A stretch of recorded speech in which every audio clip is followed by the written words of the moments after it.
प्रिय छात्रों, आज हम कक्षा 7 के लिए अभ्यास 6.5 का प्रश्न नंबर 6 लेकर आए हैं।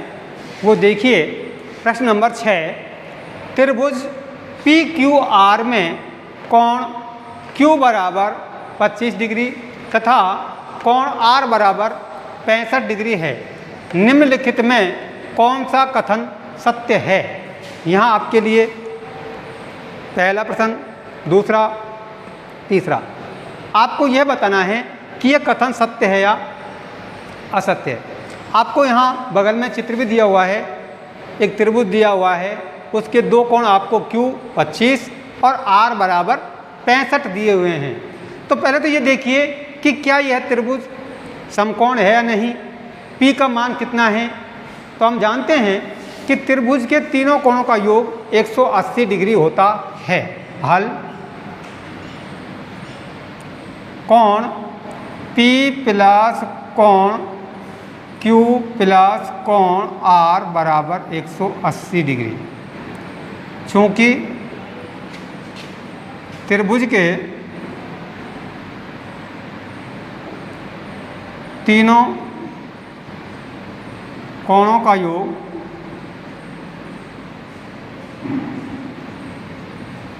180 डिग्री होता है,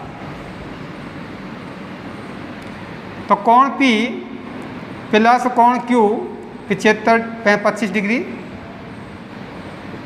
प्लस 65 डिग्री बराबर 180 डिग्री। कोण P प्लस 65 और 25 दोनों को जोड़ते हैं 90 डिग्री बराबर 180 डिग्री। कोण P बराबर 180 डिग्री माइनस 90 डिग्री। कोण P बराबर 90 डिग्री। यहाँ कोण P है वो क्या होता है? समकोण त्रिभुज है। क्या है? समकोण त्रिभुज है। P कौन सा है? ये। तो ये समकोण त्रिभुज है। मैं अब लिख रहा हूँ इसको, पहले नहीं था। P कोण समकोण है, ठीक है। तो यहाँ आपको अब देखिए प्रश्न दिया हुआ है PQ क्या है? आधार मानो चाहे लंब मानो। PQ प्लस QR, आधार प्लस कर्ण बराबर RP, असत्य। तो कैसे देखो, अब ये समकोण हो गया आपका, ये समकोण बन गया, 90 डिग्री का बन गया, तो आप इसको आधार मान लें। क्या मान लें? आधार। ये क्या मानोगे आप? लंब। ये क्या मानोगे आप? कर्ण। समकोण के सामने भुजा क्या होती है? कर्ण होती है। समकोण ये, तो इसके सामने की भुजा ये है, कर्ण हो जाता है। तो देखिए ये PQ क्या है यहाँ? हल, PQ आधार का वर्ग प्लस QR कर्ण का वर्ग बराबर लंब का वर्ग, असत्य। क्या है ये? असत्य है। आप इसी प्रकार PQ क्या है यहाँ? PQ लंब का वर्ग, PQ लंब का वर्ग, PQ आधार लिख देते वहाँ जगह, PQ है यहाँ, PQ लंब है। क्या है? लंब।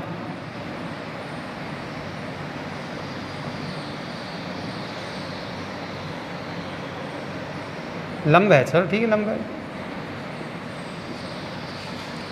PQ लंब प्लस RP, R और P आधार बराबर QR कर्ण का वर्ग। तो देखिए, कर्ण स्क्वायर बराबर होता है आधार स्क्वायर प्लस लंब स्क्वायर। क्या होता है? आधार स्क्वायर प्लस लंब स्क्वायर प्लस आधार स्क्वायर। तो ये सत्य है। क्या है ये सत्य लिखा हुआ है, सत्य कथन है। ये RP, R और P आधार, RP आधार का वर्ग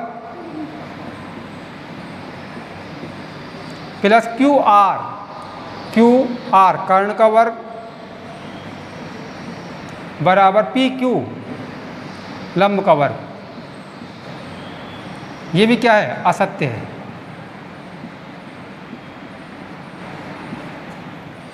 क्योंकि सत्य वो होता है आधार स्क्वायर प्लस लंब स्क्वायर बराबर कर्ण स्क्वायर, या लंब स्क्वायर प्लस आधा स्क्वायर बराबर कर्ण स्क्वायर। अर्थात प्रथम दो भुजाओं का वर्ग छोटी भुजाओं का वर्ग बराबर बड़ी भुजा का वर्ग के बराबर होता है।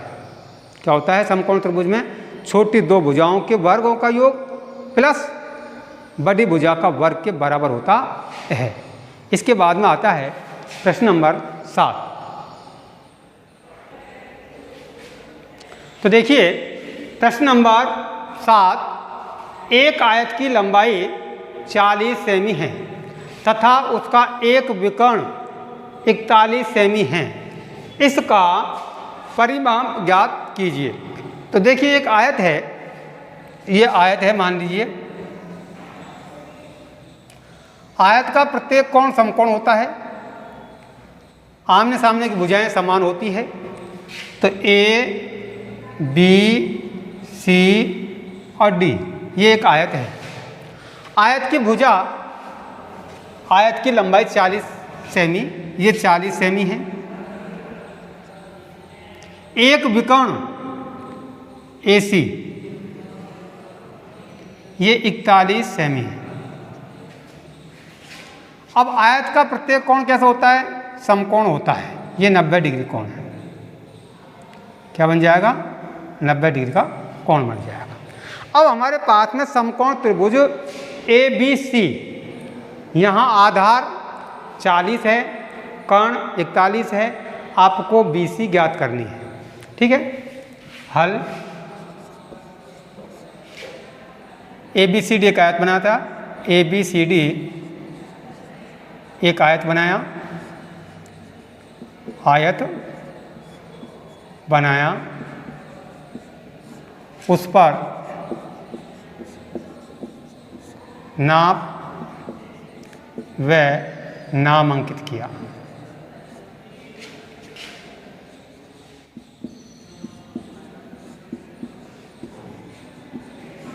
ठीक है, ABCD एक आयत बनाया, उस पर नाप व नाम अंकित किया। आपने ये बना दिया। अब आपको देखिए समकोण त्रिभुज ABC से, समकोण त्रिभुज ABC से पाइथागोरस प्रमेय द्वारा, पाइथागोरस प्रमेय द्वारा, तो यहाँ AB आधार दिया हुआ है, कर्ण दिया हुआ है, आपको BC ज्ञात करना है। अर्थात AC का वर्ग कर्ण स्क्वायर बराबर आधार स्क्वायर प्लस लंब स्क्वायर होता है। ठीक है, तो कर्ण कितना है आपके पास में? देखिए कर्ण 41 का वर्ग बराबर आधार क्या है? आधार आपको देखना है यहाँ कितना है, 40 का वर्ग प्लस BC का वर्ग। 41 गुना 41 करने पर होते हैं 1681 बराबर 4 चौको 1600 प्लस BC का वर्ग। अर्थात हम इसको इस प्रकार से लिख सकते हैं, BC का वर्ग प्लस 1600 बराबर 1681। BC बराबर 1681 माइनस 1600, BC बराबर, BC का वर्ग बराबर 81, BC बराबर 81 का अंडर रूट, 81 का क्या होगा? वर्गमूल। तो BC बराबर 9 सेमी। तो BC की लंबाई आपके पास में, BC क्या है? लंब है। इस लंब की लंबाई कितनी आ जाएगी आपके पास में? 9 सेमी प्राप्त हो जाती है। अब आपको ज्ञात करना है ए बी की लंबाई आपके पास में है और बी सी की लंबाई है, तो आयत ए बी सी डी का परिमाप, आयत ए बी सी डी का परिमाप, ए बी सी डी का परिमाप, तो आयत का परिमाप होता है 2 कोष्ठक लंबाई प्लस चौड़ाई, 2 कोष्ठक लंबाई प्लस चौड़ाई, 2 कोष्ठक एल, ए बी लंबाई कितनी है ए बी प्लस चौड़ाई कितनी है बी सी, 2 कोष्ठक ए बी हमारे पास में ऊपर दे रखा है, ए बी की नाप 40 प्लस बी सी की नाप आपके पास में यहाँ आई थी 9 सेमी, 40 और 9 49 गुणा 2 98 सेमी। तो यहाँ परिमाप आपको कितना प्राप्त होगा, परिमाप ज्ञात कीजिए। इसका परिमाप 98 सेमी आता है, अर्थात आपको यहाँ कर्ण दिया है और ये दिया है आधार, तो आपको पहले इसका क्या ज्ञात करना है, लंब ज्ञात करना है। ठीक है, लंब ज्ञात करने का सूत्र भी लगा सकते हो, लंब स्क्वायर बराबर होता है, यहाँ दूसरा सवाल भी करना चाहें तो लंब स्क्वायर बराबर कर दो, लंब स्क्वायर बराबर कर्ण स्क्वायर माइनस आधार स्क्वायर, इससे भी आप कर लोगे इसको। ठीक है, तो लंब स्क्वायर बराबर कर्ण स्क्वायर 41 का वर्ग माइनस 40 का वर्ग, 41 का वर्ग 1681 और 40 का वर्ग 1600, 1681 माइनस 1600 बराबर 81, 81 का अंडर रूट 9, तो भी आ जाएगा। ठीक है, इसके बाद में आता है प्रश्न नंबर 8।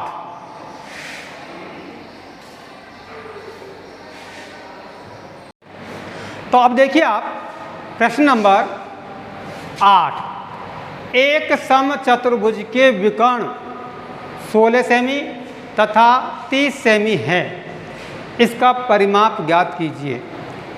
तो समचतुर्भुज, आपको समचतुर्भुज की परिभाषा आनी चाहिए और समचतुर्भुज का गुण आपको याद होना चाहिए। समचतुर्भुज जिसकी चारों भुजाएं समान नाप की हो, ठीक है, और सम्मुख भुजाएं समांतर होती है, परंतु समचतुर्भुज का प्रत्येक कोण समकोण नहीं होता है, तो ये होता है समचतुर्भुज। देखिए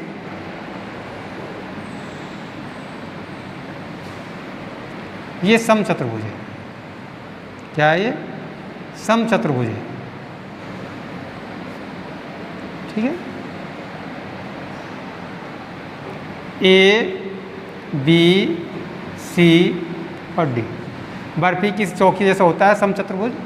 ठीक है, समचतुर्भुज हो गया। अब समचतुर्भुज है, इसके विकर्ण दे रखे हैं, छोटा विकर्ण है 16 सेमी, तो ये देखो विकर्ण ये 16, और बड़ा विकर्ण दे रखा है 30 सेमी पूरे नाम, यानी AC बराबर 30 सेमी और BD बराबर 16 सेमी विकर्ण। समचतुर्भुज के विकर्ण एक दूसरे को समकोण पर समद्विभाजित करते हैं। हल, समचतुर्भुज के विकर्ण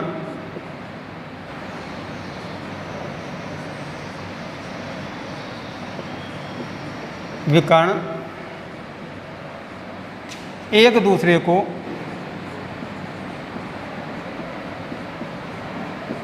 समकोण पर समद्विभाजित करते हैं, समकोण पर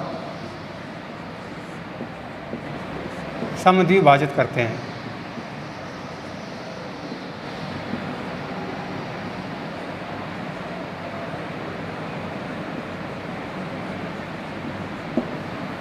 ठीक है, ये जो प्रतिच्छेद बिंदु है वो O मान लिया। ठीक है, अब आपको क्या है कि इसमें 4 चतुर्भुज बन रहे हैं, त्रिभुज बन रहे हैं 4, 1 2 3 4। ठीक है, तो देखिए समकोण त्रिभुज, समकोण त्रिभुज, हाँ, ए बी बराबर आपको दिया है 30 सेमी, तो ए सी बराबर कितना हो जाएगा? ए सी बराबर 30 सेमी है, तो ए ओ बराबर क्या हो जाएगा? ए सी बराबर ओ ए प्लस ओ सी, अर्थात ओ ए बराबर ओ सी, ओ ए बराबर ओ सी हो जाएगा। ये विकर्ण एक दूसरे को समकोण पर समद्विभाजित करते हैं, तो ये बराबर हो जाएंगे, कटेंगे जब। तो ए सी आपके पास में 30 है, तो ओ ए बराबर ओ सी बराबर कितना हो जाएगा? 15 हो जाएगा। कितना हो जाएगा? 15 बराबर 15 सेमी, आधा हो जाएगा। जो विकर्ण है उसमें क्या हो जाएगा? आधा। तो ओ सी 15। इसी प्रकार बी डी बराबर ओ डी प्लस ओ सी, ओ बी। तो बी डी यहाँ है, आपको बता दूँ मैं, बी डी कितना है? 16 बराबर, ये भी दोनों का योग 16 है, तो 8 प्लस 8, तो ओ डी कितना हो जाएगा हमारे पास में? 8 हो जाएगा। तो समकोण त्रिभुज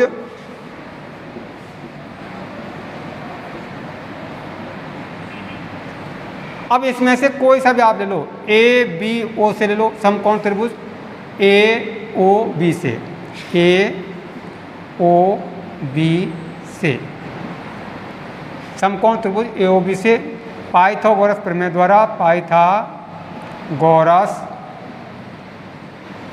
प्रमेय द्वारा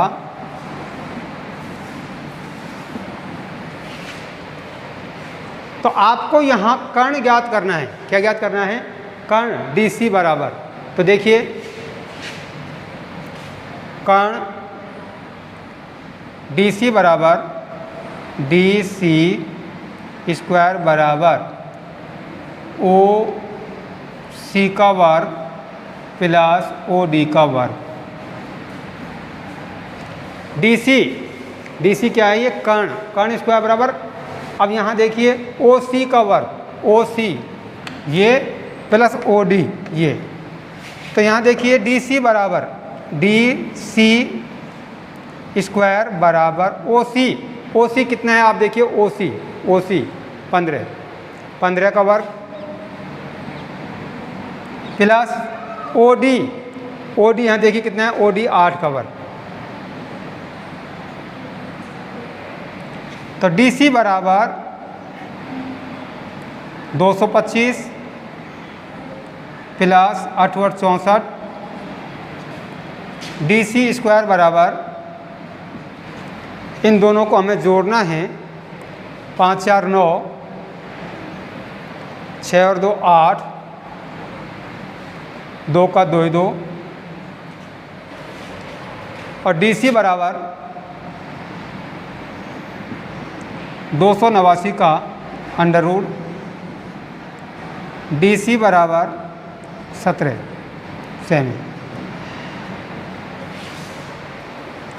डी सी बराबर कितना हो जाएगा? 17 सेमी।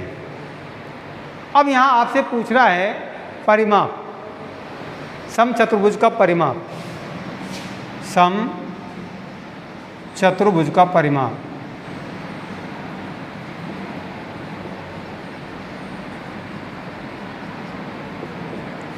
चार गुणा भुजा क्या होती है? 4 गुणा भुजा। जो वर्ग का परिमाप होता है वही समचतुर्भुज का होता है, क्योंकि चारों भुजाओं की लंबाई क्या होती है? समान। ये डी सी जितनी बड़ी है उतनी ही डी ए है, डी बी है और बी सी है। चारों भुजाएं समान नाप की होती है, तो 4 गुणा 17, 17 चौको 68 सेमी। तो इसका परिमाप कितना आ जाएगा? 68 सेमी आ जाएगा। ठीक है, इस प्रकार से हमको ये सवाल करना था। यानी समचतुर्भुज के विकर्ण एक दूसरे को समकोण पर समद्विभाजित करते हैं। ये विकर्ण आपको दिया है 30, तो आधा कितने रह जाएगा 15। ये दे रखा है 16, तो ये कितने रह जाएगा 8। अब 15 तो ये दे रखा है 8, ये दे रखा है। कर्ण आपको ज्ञात करना है, कर्ण स्क्वायर बराबर आधा स्क्वायर प्लस लंब स्क्वायर करना है आपको। इस प्रकार से आपका कर्ण आ जाएगी, भुजा आ जाएगी। इसका चौगुना करने पर आपको इसका परिमाप प्राप्त हो जाएगा। ठीक है, इसी वीडियो के साथ आपका यह अभ्यास संपूर्ण होता है।